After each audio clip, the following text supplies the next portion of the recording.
Assalamualaikum warahmatullahi wabarakatuh.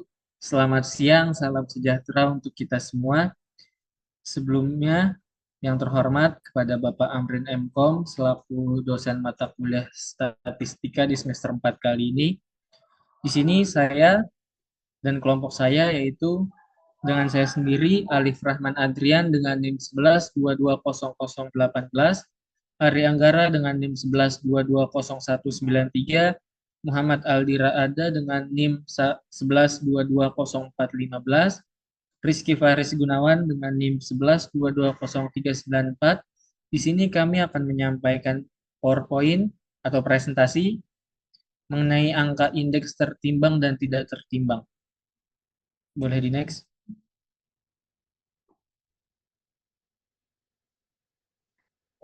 Baik, untuk latar belakang, indeks adalah statistik penting ekonomi dan bisnis yang digunakan untuk mengukur perubahan relatif dari data kompleks seperti inflasi, produksi, dan harga saham. Dua metode utama dalam konstruksi indeks adalah angka indeks tertimbang AIT dan angka indeks tidak tertimbang AITT. AIT mempertimbangkan bobot setiap komponen dalam data, memberikan representasi yang lebih akurat dari realistis yang diukur. Selanjutnya akan disampaikan oleh rekan saya. Pada dipersilakan. Oke, di sini saya akan menjelaskan terkait perbedaan antara angka indeks tidak tertimbang dengan angka indeks tertimbang. Pertama, angka indeks tidak tertimbang adalah metode yang paling sederhana untuk menghitung indeks. Dalam ITT, semua variabel diberi bobot yang sama sehingga perubahan dalam setiap variabel memiliki pengaruh yang sama pada nilai indeks keseluruhan. Secara matematis, ITT dapat dirumuskan sebagai IT 1/N sigma N I sama dengan 1 dikali PI, T dibagi PI, 0. Dengan rincian IT adalah indeks pada periode T, PI, T adalah harga atau nilai dari item I pada periode T, PI, 0 adalah harga atau nilai dari item I pada periode dasar, dan N adalah jumlah item dalam indeks. Lalu selanjutnya ada angka indeks tertimbang, yaitu memperhitungkan pentingnya relatif dari setiap variabel dengan memberikan bobot yang berbeda. Bobot ini mencerminkan seberapa besar kontribusi atau pengaruh setiap variabel terhadap nilai indeks keseluruhan. Dalam praktiknya, AIT digunakan ketika variabel-variabel dalam indeks memiliki dampak yang berbeda terhadap hasil keseluruhan. Contoh umumnya adalah dalam menghitung indeks harga konsumen dan indeks pembangunan manusia. Secara matematis, rumus angka indeks tertimbang adalah IT sama dengan sigma N, I sama dengan 1, WI dikali PI, T dibagi PI, 0. Dengan rincian, IT adalah indeks pada periode T, PI, T adalah harga atau nilai dari item I pada periode T, PI, 0 adalah harga atau nilai dari item I pada periode dasar yaitu 0, WI adalah bobot dari item I, N adalah jumlah item dalam indeks. Dalam penggunaannya, angka indeks tidak tertimbang lebih cocok untuk situasi di mana semua variabel dianggap memiliki pengaruh yang setara atau ketika informasi tentang bobot tidak tersedia. Sedangkan untuk angka indeks tertimbang lebih tepat digunakan dalam analisis yang memerlukan penilaian terhadap eh, relatif dari setiap variabel seperti dalam pengukuran perubahan harga konsumen atau dalam penilaian kesejahteraan manusia melalui IPM. Untuk materi selanjutnya akan dilanjutkan oleh rekan saya. Slide dan waktunya dipersilahkan. Selanjutnya ada studi kasus. Untuk studi kasus di sini, kami mengambil studi kasus dari pengukuran harga barang. Untuk mengilustrasikan perbedaan antara AITT dan AIT, kita akan menggunakan data harga dari tiga barang, yaitu barang X, Y, dan Z, dalam dua periode waktu yang berbeda di Indonesia. Misalkan harga barang-barang tersebut pada tahun 0 atau tahun dasar, dan tahun suatu berikutnya yaitu tahun berikutnya, serta bobotnya disajikan dalam tabel berikut. Yang pertama ada barang X, harga di tahun 0 itu ada 100.000, harga di tahun selanjutnya atau tahun 1 ada 120.000, dan bobotnya 0,4. Untuk barang Y sendiri, harga di tahun 0-nya ada 200.000, harga di tahun selanjutnya atau tahun 1 220.000, dan bobotnya 0,35. Dan yang terakhir ada barang Z. Harga di tahun 0 ini ada 300.000, di tahun selanjutnya tahun 1 ada 330.000, dan bobotnya 0,25. Dalam tabel ini, barang X, Y, dan Z memiliki harga bobot yang berbeda, yang mencerminkan pentingnya relatif dari setiap barang dalam keseluruhan indeks. Boleh di Selanjutnya ada studi kasus perhitungan angka indeks tidak tertimbang atau AITT. Untuk menghitung AITT, kita asumsikan bahwa semua barang memiliki pengaruh yang sama terhadap indeks. Artinya, setiap barang diberi bobot yang sama, yaitu 1/3, karena ada 3 barang. Rumus yang pertama ada 1/3, buka kurung, 120.000 per 100.000, ditambah 220.000 per 200.000, ditambah 330.000 per 300.000. Selanjutnya ada menghitung perubahan harga relatif untuk setiap barang. Barang X sama dengan 120.000 per 100.000 sama dengan 1,2. Barang Y 220.000 per 200.000 sama dengan 1,1. Dan barang Z 330.000 per 300.000 sama dengan 1,1. Sekarang cara menghitung AITT-nya. AITT sama dengan 1/3 buka kurung 1,2 ditambah 1,1 ditambah 1,1. Yaitu hasilnya 3,4/3 sama dengan 1,1333. Jadi, AITT menunjukkan peningkatan harga rata-rata setiap 13,33% dari tahun 0 ke tahun 1. Selanjutnya ada perhitungan angka indeks tertimbang atau AIT. Untuk AIT, kita gunakan bobot yang diberikan dalam tabel. Perhitungan indeks tertimbang sebagai berikut.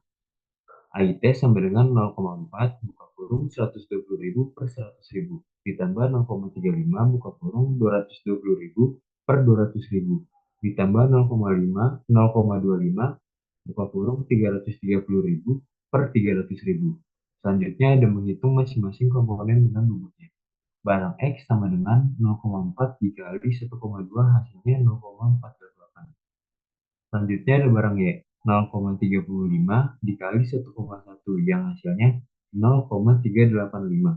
Dan yang terakhir ada barang Z, 0,25 dikali 1,1 yang hasilnya 0,275. Yang terakhir cara menghitung AIT-nya. AIT sama dengan 0,48 ditambah 0,385 ditambah 0,275. Hasilnya 1,14. Jadi, AIT menunjukkan intinya harga rata-rata tertimbang sebesar 14% dari tahun 0 ke tahun 1. Selanjutnya akan dijelaskan oleh rekan saya. Baik, selanjutnya di sini ada pembahasan dari perbandingan hasil dari AITT dan AIT mengungkapkan bagaimana metode yang berbeda memberikan pandangan yang berbeda tentang perubahan harga dalam dataset yang sama. Yang pertama itu ada pengaruh bobot. Dalam contoh ini, AITT mengasumsikan semua barang memiliki pengaruh yang sama terhadap perubahan harga keseluruhan, menghasilkan peningkatan harga rata-rata sebesar 13,33%. Sebaliknya, AIT yang memperhitungkan bobot atau pentingnya relatif dari setiap barang, menghasilkan peningkatan harga rata-rata sebesar 14,0%.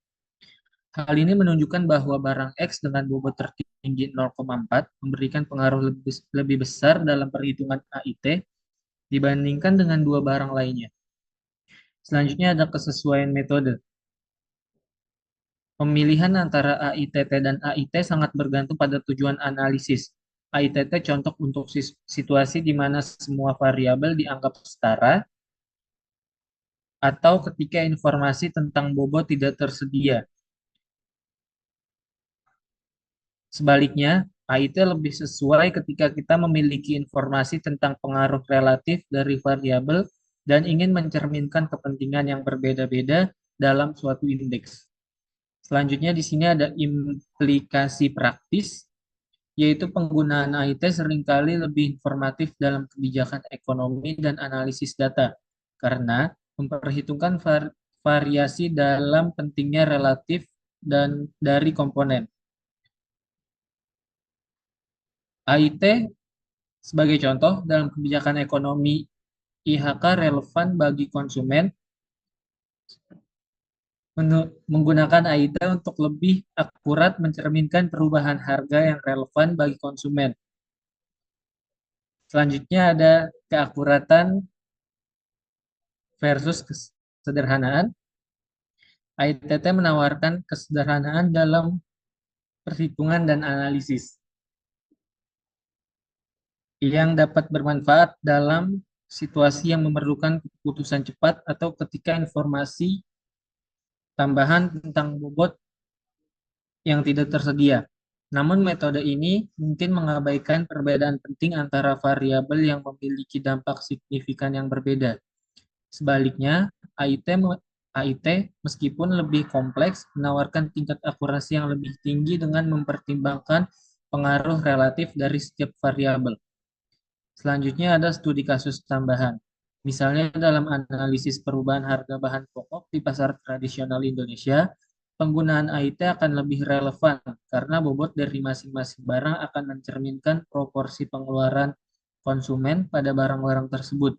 Jika harga beras yang memiliki bobot pengeluaran yang lebih tinggi naik secara signifikan, dampaknya terhadap inflasi akan lebih besar dibandingkan dengan barang lain seperti minyak goreng atau gula dengan bobot yang lebih kecil.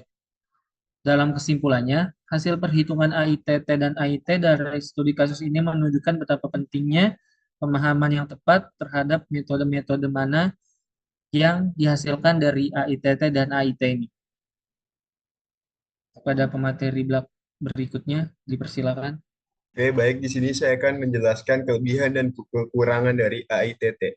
Kelebihannya adalah sederhana dan mudah diterapkan, tidak memerlukan data bobot, cocok untuk situasi dengan data yang terbatas atau di mana semua komponen dianggap setara.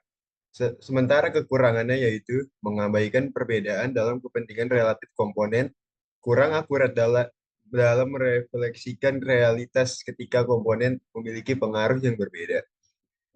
Selanjutnya ada kelebihan dan kekurangan dari AIT. Kelebihannya adalah mempertimbangkan bobot sehingga memberikan gambaran yang lebih akurat tentang perubahan yang relevan dan lebih informatif dan relevan dalam analisis yang memerlukan pemahaman tentang pengaruh relatif dari berbagai komponen. Sementara kekurangannya yaitu lebih kompleks dalam perhitungan, membutuhkan data tambahan tentang bobot yang mungkin tidak selalu tersedia. Kesimpulannya adalah dalam analisis data kuantitatif, pemahaman tentang metode angka indeks dan pemilihan metode yang sesuai adalah krusial. AITT menawarkan kesederhanaan dan penerapan yang cepat, tetapi dengan mengorbankan akurasi dalam konteks yang lebih kompleks. AIT meskipun lebih kompleks menyediakan hasil yang lebih akurat dan relevan dengan mempertimbangkan pengaruh relatif dari setiap komponen dalam data. Oleh karena itu, keputusan untuk menggunakan AITT atau AIT harus didasarkan pada kebutuhan spesifik dari analisis dan ketersediaan data yang relevan. Sekiranya segitu saja presentasi dari kelompok kami, kurang lebih yang mohon maaf. Wassalamualaikum warahmatullahi wabarakatuh.